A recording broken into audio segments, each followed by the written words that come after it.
কপলের কালো তিল পড়বে চোখে, ফুটবে যখন ফুল বকুল শাখে।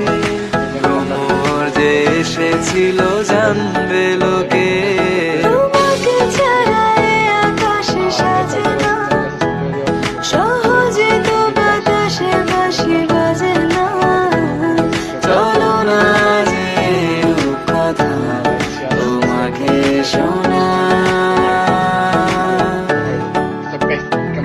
তোকে জানাতে জানাতে চাই আমি বেঁচেছি ভালোবাসায়।